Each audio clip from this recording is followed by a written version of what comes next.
So again, everyone, welcome to the Orange Chamber of Commerce's Lunch and Learn event series. We're so excited that you're able to join us today and hear from our amazing speaker, Dr. Mackenzie Crigger from Chapman University, on how to make your business more sustainable.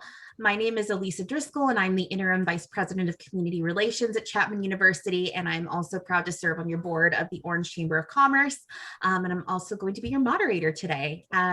So first, we just wanted to extend our sincerest thanks to the Chairman's Circle of the Orange Chamber of Commerce. You can see their logos here displayed on your screen. We so appreciate your support of both the Chamber and of local business during these mind-boggling times that we're dealing with here. So to give you a quick overview of our time today, we'll hear from Dr. Crigger and then open up for discussion and a Q&A. Again, keeping this informal, feel free to chime in as you see fit. So we'll definitely have the chance to interact towards the end of this presentation. And finally, we'll close with some announcements of upcoming events that the Chamber is sponsoring. So before we get started, please know that this session is being recorded and may be used by the Orange Chamber for marketing purposes. We ask that you keep your mic muted during the presentation, and if you feel comfortable doing so, please feel free to turn on your camera so Dr. Crigger can see who she's speaking to. I'm sure that makes the experience a little bit better, but at the same time, she's faculty and is probably used to students not wanting to turn on their cameras at all. So if you have a question or a comment, please feel free to share it in the chat box. Connie Chan, our wonderful operations manager at the Chamber, will be monitoring those and making sure that we can get your questions asked. Mackenzie may see fit to just have you chime in. I know that's kind of her style too, so whatever works for her. You can also private message me if you prefer to remain anonymous. And finally, have fun, enjoy your lunch, relax, and I hope you enjoy the presentation. So with that, it is my pleasure to introduce our speaker for today. Dr. Mackenzie Crigger is the Energy and Sustainability Manager at Chapman University and a lecturer in the Schmid College of Science and Technology. She holds a BA from Transylvania University, an MBA, oh, Mackenzie, I'm going to screw this up, an MBA from Duquesne, am I saying that right? Duquesne University. And a PhD from Chapman University. Her work focuses on energy efficiency, water conservation, waste management, and education and engagement. Her research areas of interest are climate-induced migration, adaptation and resilience, and educating for sustainability leadership.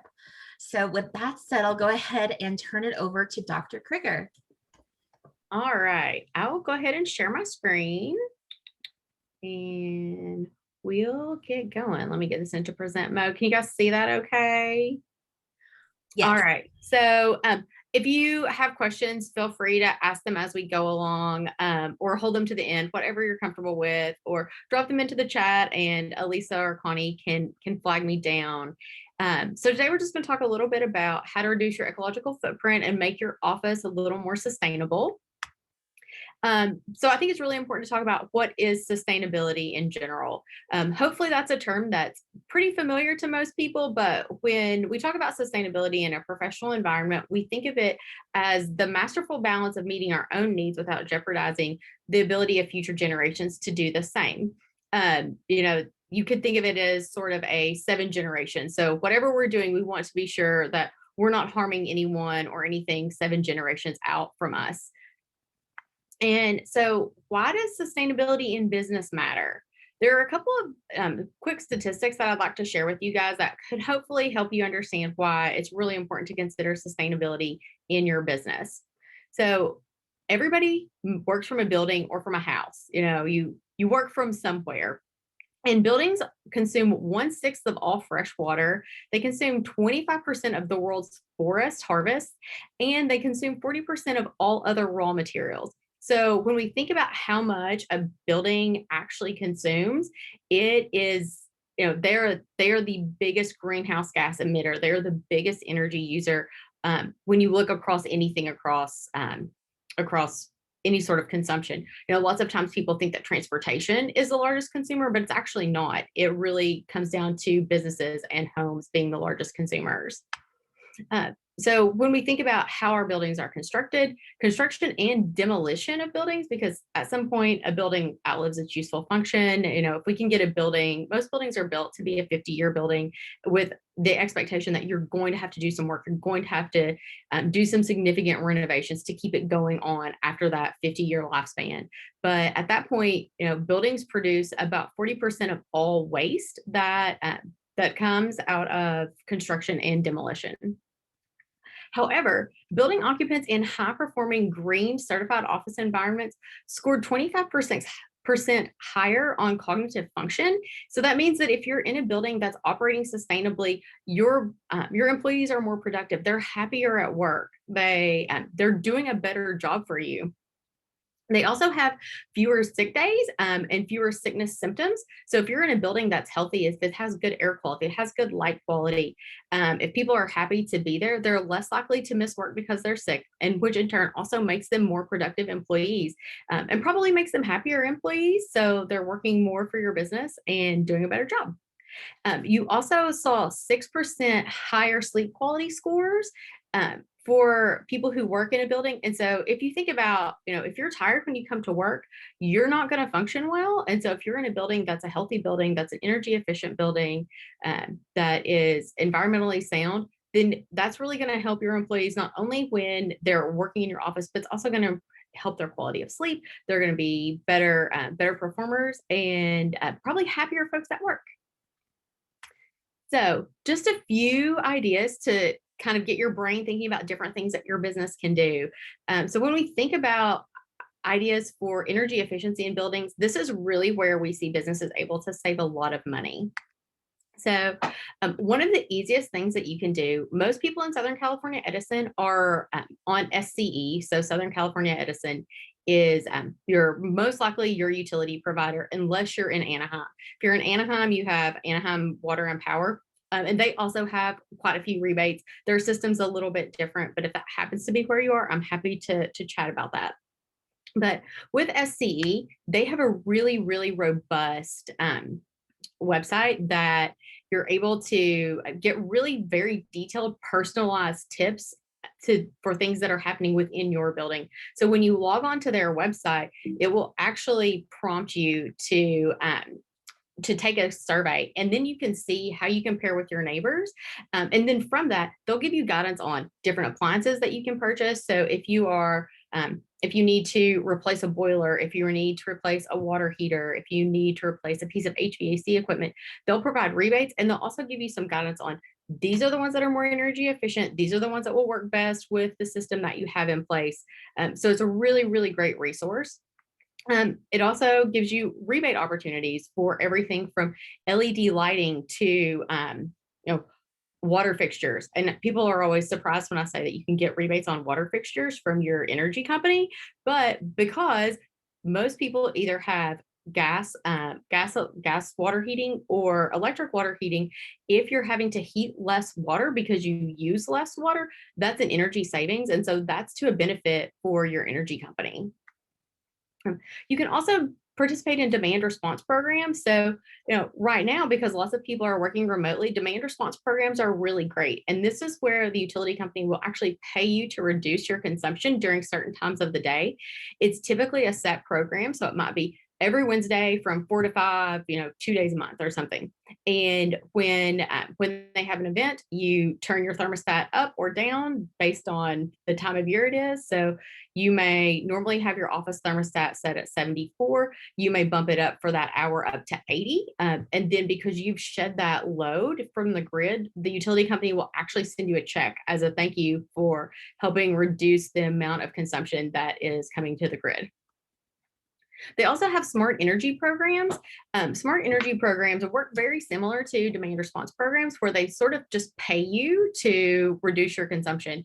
And again, the smart energy programs tend to not be as structured as demand response, but the smart energy programs, you may only get like 24 hours notice. They may call you on a Thursday and say, hey, tomorrow from 3 to 4, we need you to reduce your consumption. So sometimes businesses aren't able to do those as easily, but they're certainly worth exploring. The university has a proposal out right now that would probably save us through a demand response program that is 1 hour, 1 day a month for a year, that would save us about $150,000 over the course of a year. So that's really not very much, but it's quite a lot of money when you think about it over the amount of effort that you have to put in.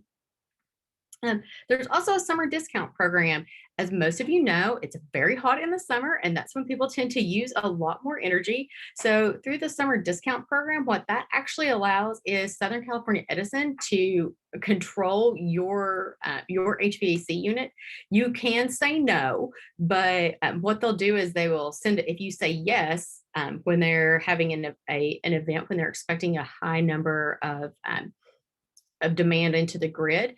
They'll send a pulse to a little piece of equipment that they attach to your HVAC system, and it will shut that down, back it off a little bit until the grid's a little more stable. You, of course, can say no, you can override that.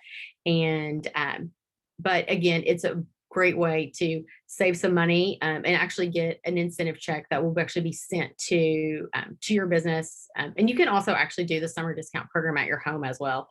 I know for me, when I was working from home all the time, the summer discount program was great because I was like, I'm not at the house. It doesn't matter. Turn it off. It's okay.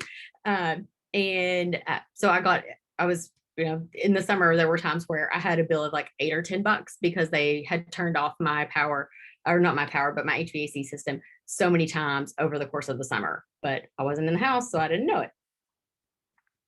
it. So another few things about energy efficiency. One really great thing to do is upgrade your lighting to LED lighting. I know lots of people think that LED lighting can be very harsh, and yes, it used to be, but now you can get it in many different color temperatures, and the utility company typically will provide at least a 1/3, if not a 50% rebate to upgrade to LED lighting. And with LED lighting, not only have you saved a ton in energy, LED lighting uses typically about a quarter of the energy that a CFL or an incandescent bulb will use. And but what it really does, that's great for lots of businesses, especially if you are in an office building and you have a ton of lighting that needs to be changed every year. You can put in LED lighting and not have to change it or touch it for about 5 years.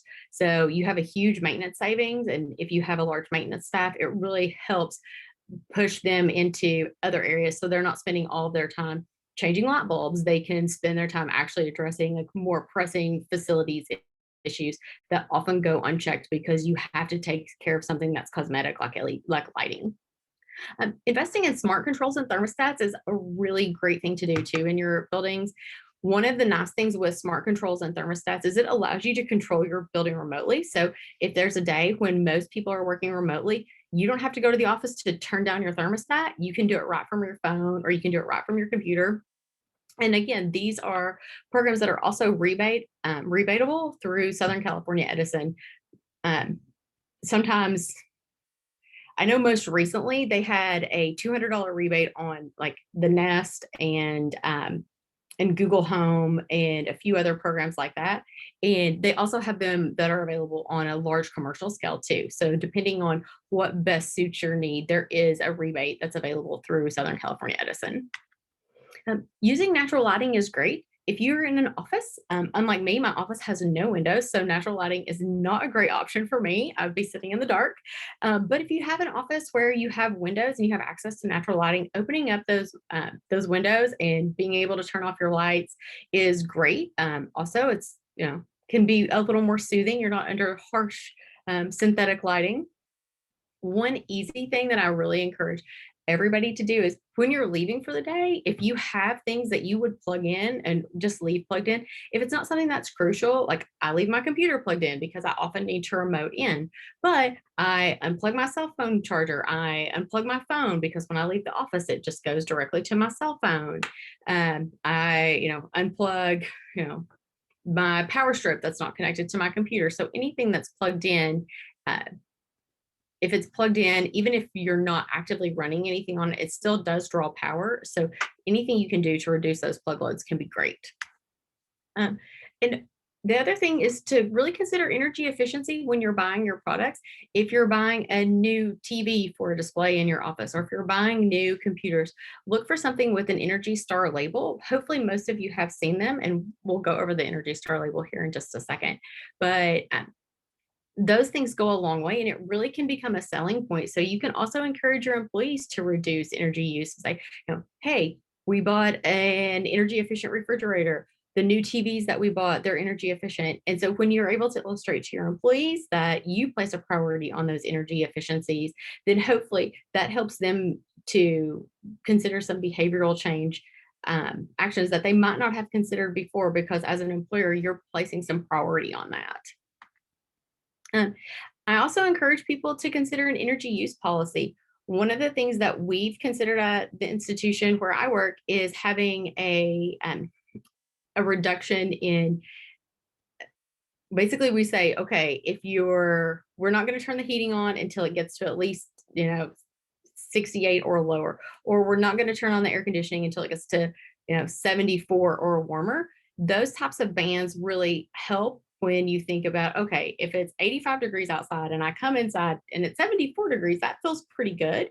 And it also helps your employees think, okay, I just got back from a long walk to lunch. I can, take a minute to calm down and cool down. It doesn't need to be an ice cube as soon as I walk into my office. I thought this might be helpful for some of you guys.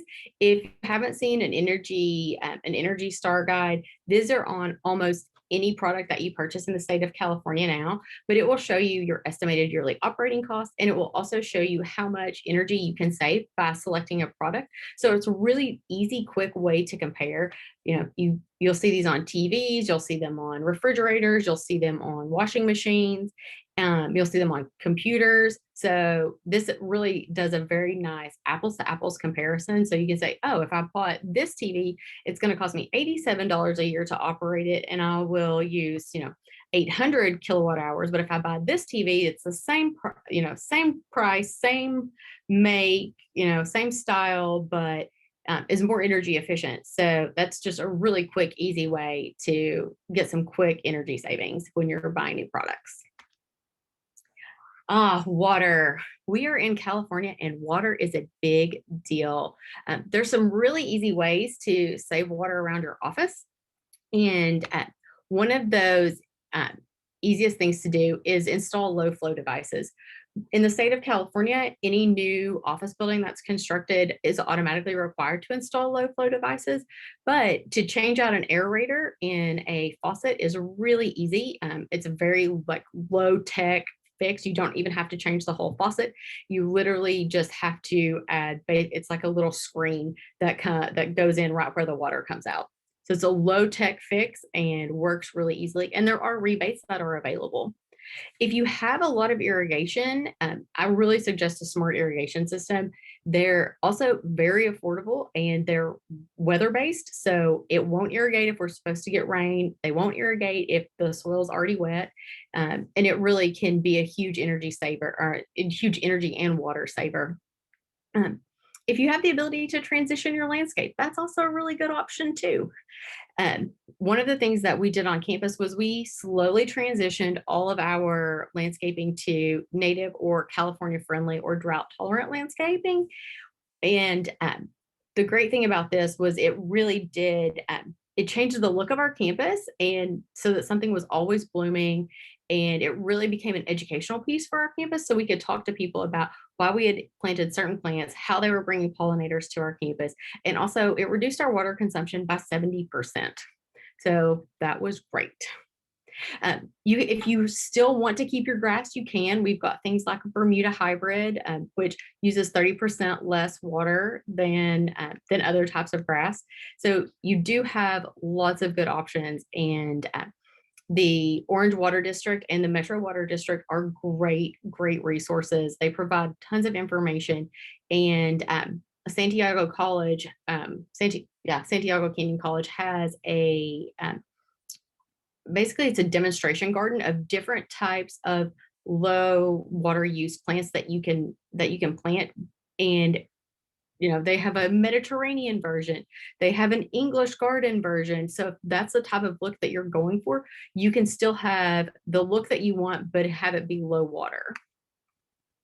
Xeriscaping is another good option. I know lots of people are not as interested in that because it does remove all of the grass, but there are lots of ground cover options that are available now that you can get from places like even Home Depot and Lowe's to provide xeriscaping. One of the best things that you can do for your employees is to create some shaded areas outside so people can still get outside. They can enjoy the nice weather that we have, but not get too hot. Have lunch outside, but in those shaded areas will reduce the need that you have for water. And lastly, if you buy high efficiency appliances, so if you're buying a new dishwasher, if you're buying a new HVAC unit that is water-based, if you buy high efficiency appliances, that will reduce your water consumption drastically, and it will also help with your energy consumption. And I don't know what's happening. Let's go to the next one, maybe. Okay. So waste not, want not, getting to a waste less office. So this is one of my favorite things to talk about because I am always on a mission to get plastic completely out of my life. I would like to get to the point where I don't have to throw anything away. If hopefully everything that comes into my house can be composted or recycled, nothing going into the trash.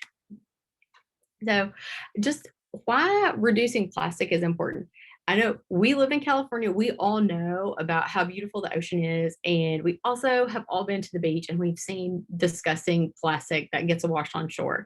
I'm not going to go through all of these, but if you think about it, like a plastic water bottle that you use once is still around for 450 years. And any piece of plastic that's ever been created is still on the planet. And when I think about that, I'm like, oh my gosh, it just never goes away. Okay, how can I not have any of this in my life? So I really think about reduce, reuse, recycle, repurpose, and refuse. With office purchases, it's so easy for us to just get stuck in those same habits and just have a cycle of things that we purchase and we throw away and that we purchase and we throw away. Like this morning, I came into my office and someone had brought in cake and the plates that we had were styrofoam. And I was like, oh my gosh, why do we have styrofoam plates? I was so heartbroken, but it's just a learning opportunity and an education opportunity. But a couple of things that I really encourage folks to do is, avoid purchasing items that you don't need. If it's regular for you guys to have, a birthday cake or, bagels on Fridays, purchase some dishes that can be washed really easily. Most offices have a sink or a dishwasher. So then you've purchased these items once, you use them, and then you can wash them and they're ready for the next time that you use them. If that's not viable, if you can't find something that's reusable, find something that's compostable. In the state of California, you are now offered composting services through the waste hauler. All waste haulers in the state of California are required to provide those services. So finding compostable items is much easier and they're much more affordable now than they have been previously. Recycle all e-waste. E-waste recycling in the state of California is, if it's not free, it's very, very cheap. Most places you can do e-waste drop-offs at least once a month. We have them in the city of Orange. And there are really good e-waste providers that will come and collect everything and only charge back for something that it's going to cost them to process, because e-waste items are really high value items. Once they've been properly taken apart and sorted, usually whoever's hauling that product is able to sell it, so they're not going to actually charge you back for picking up that product.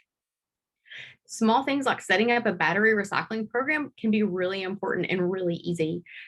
Every time I do a waste audit on our campus, I find batteries in our dumpsters or in our trash bins. And it's because somebody just didn't know that they're not supposed to put a battery there. Batteries leach all kinds of really nasty, gross stuff. And so if that gets into the water supply, it can be really damaging.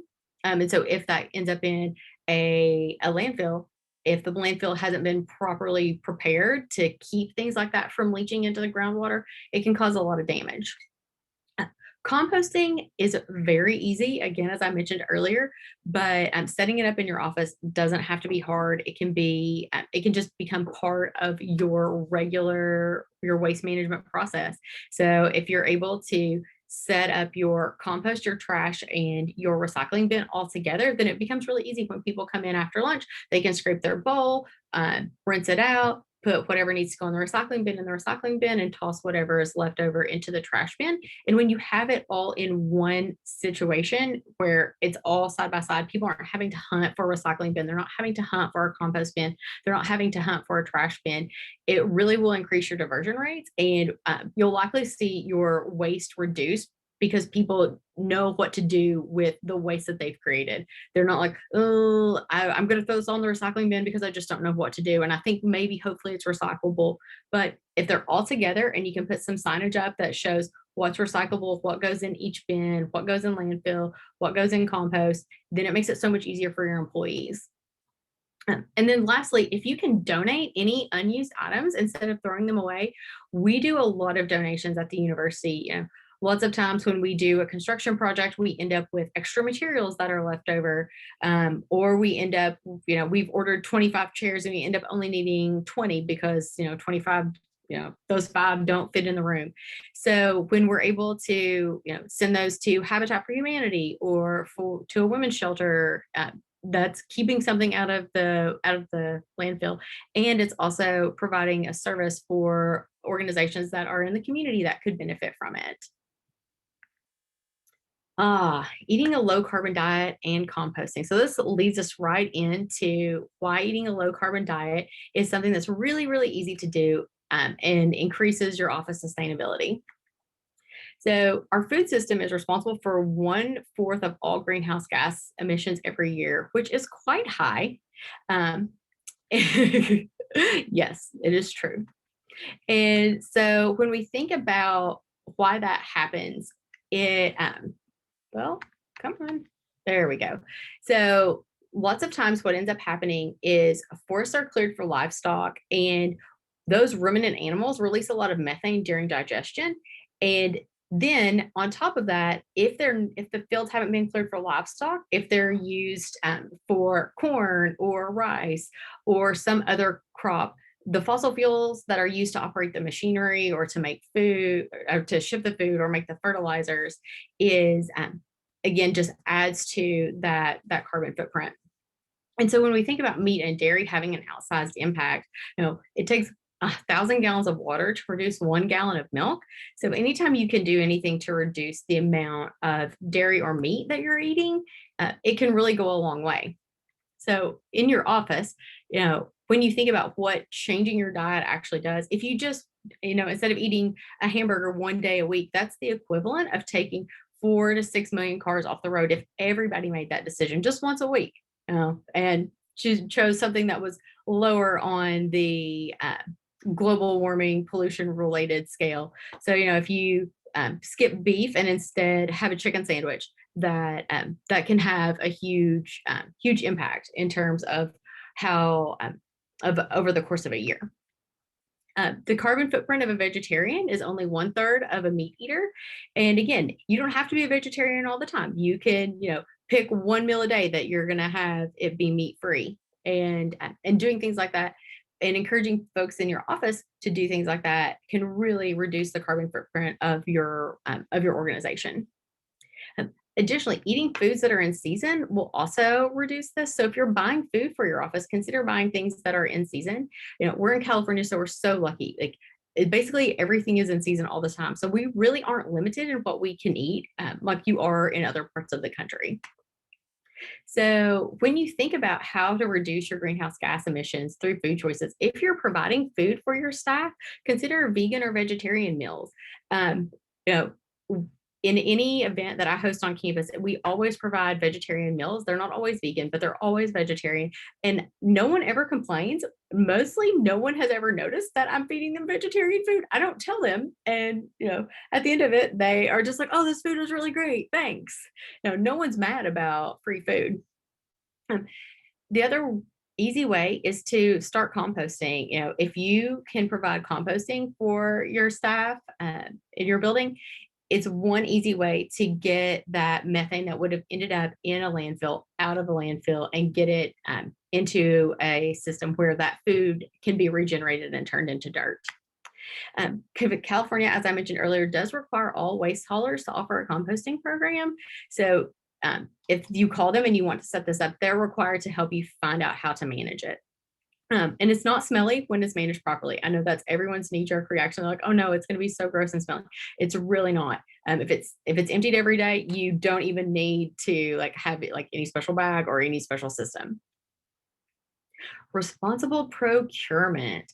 So when we talk about procurement, we think about the things that we're buying for the office. This is another great way that can actually help you reduce waste. If you limit what you bring into your office, then that limits the stuff that you have to get rid of.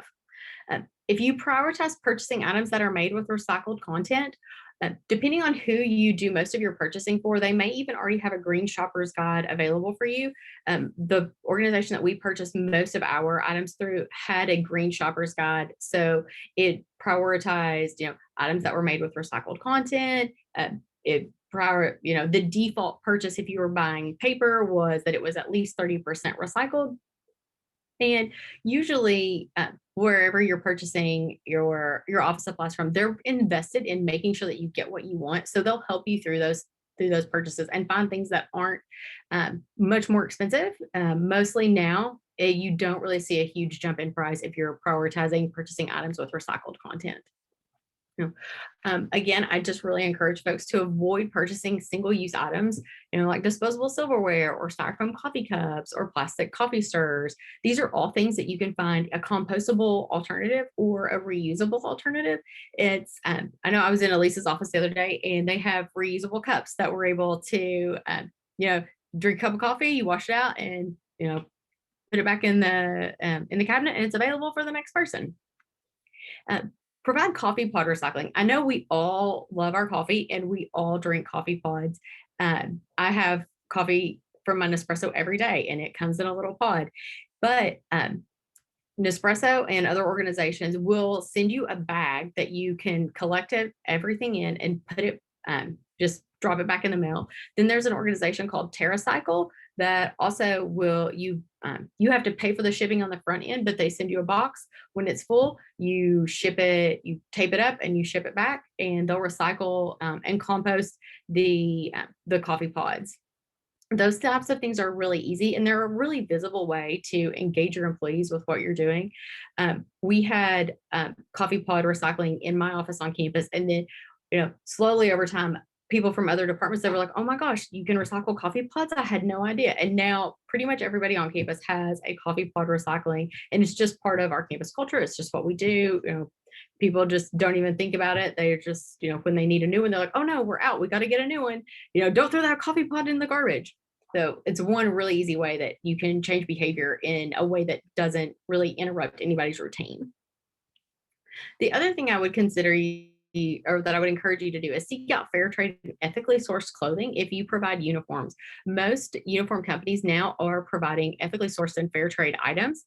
Sometimes it is more expensive, but if you are in a large organization, you do have the opportunity to have some economies of scale when you're purchasing those. And if you are asking for those types of items, then those uniform providers are much more likely to start prioritizing selecting garments that are fair trade and ethically sourced. And lastly, transportation. This one right now is really easy to do because we're all working remotely, at least sometimes. But when you get back to campus, if you install some electric vehicle charging stations and encourage folks to drive their electric vehicles to work if they have them, SCE now actually has a program that will pay for the product and the installation for EV charging stations. The program just started, and I know that it's fully subscribed for this next year, or for this next quarter, but a new quarter will open up in October. And so if that's something that your organization is interested in, I'm happy to help you and help you find the right person to talk to about it. Also, one of the great things that the university has started doing is we encourage our employees to ride share. OCTA has a great resource that has been a really good partner for us. One of the programs that they offer is a van share program, and the van share program, they actually manage it, but what they do is they just help people at the university find other people that live near them and then find a situation that works for them. Most people spend about $30 a month on a van share program, which is drastically, especially if you're commuting from somewhere, like Riverside or Corona, like many of our staff do, being able to spend $30 for a van share as opposed to spending, I don't even know how much it costs to drive from Corona to here every day, but I'm sure it's expensive because I've seen the toll roads. It can be like $7.50 to take the fast pass. And so prioritizing those types of programs and helping your employees to facilitate those can be huge, a huge benefit. And in California, where traffic is so bad and we're all required to take the AQMD survey, and if we aren't providing enough incentives and if we have too many people driving to campus, your organization can actually be fined. So providing incentives to carpool or to bike or to take the bus or the train not only can increase the quality of life of your employees, but it can offset some costs that the organization absorbs as well. And lastly, allowing for remote work. The pandemic has showed us a lot of really unpleasant things, but I think one of the best things about the pandemic is it has really opened up the opportunity for remote work for folks. And while this isn't possible for everyone every day, allowing for the option of people to not come to campus or not come to their organization has really reduced the amount of greenhouse gas emissions that we see associated with transportation. And that's all. I'm happy to answer any questions. I know I gave you a lot of information, but I've told Elisa and Connie that they're welcome to make this PowerPoint available. There are links within the PowerPoint. So if there's more information that you want, I'm happy to chat with you. This is my email at work, and at Crigger Palooza is my Instagram, where I talk a lot about personal sustainability things. And so you can always reach me there, and I'm happy to answer any questions that you guys have. Thank you so much, Dr. Crigger. That was a wonderful presentation. I always learn so much from you. Does anyone have any questions for Mackenzie? I know I do, but I want to, yeah. Okay, this may sound really dumb, and I probably already know it, but what is there are no dumb questions. I'm sorry? What is e-waste? Oh, sorry. I should have said that. I forget. So it's electronic waste. So like computers, cell phones, even like lights, cords, that kind of stuff. Okay. No. Yeah. Batteries technically are e-waste too. No. All right. No, not a dumb question. Things I never even thought of. So amazing. Thank you. Well, I'm glad. And yeah, I'm always happy to help. And I know for me, like this whole world can be kind of overwhelming as someone who maybe didn't, I guess, maybe grow up with kind of a sustainable environment, I guess I'll say. So for those of us who are maybe a little bit overwhelmed with all the options, where would be like a really good first place to start in making our kind of office spaces more sustainable? So what I really recommend is to tackle one thing at a time. Like, don't try to do it all at once, because that's overwhelming and frustrates everyone, including myself. So when I think about things that I want to see happen in my office, for me, we started with we already had a recycling program that was running pretty good. And so we started with composting, because composting was something that the city supported and our waste hauler supported, and we are rolling it out across the university in general.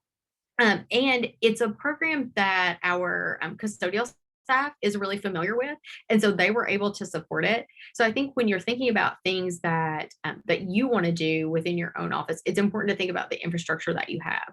So if you have a composting program that's already set up, great, awesome. Then you can just already attach to whatever's already happening at your institution. But if you're starting from scratch and you're like, oh, what should we do? Something as easy as making sure that the paper that you're purchasing is 50% recycled, or the next time that you do an office supply order, go through the list of all the things that you're going to buy and see if there's a recycled option or a 50% post-consumer plastic option.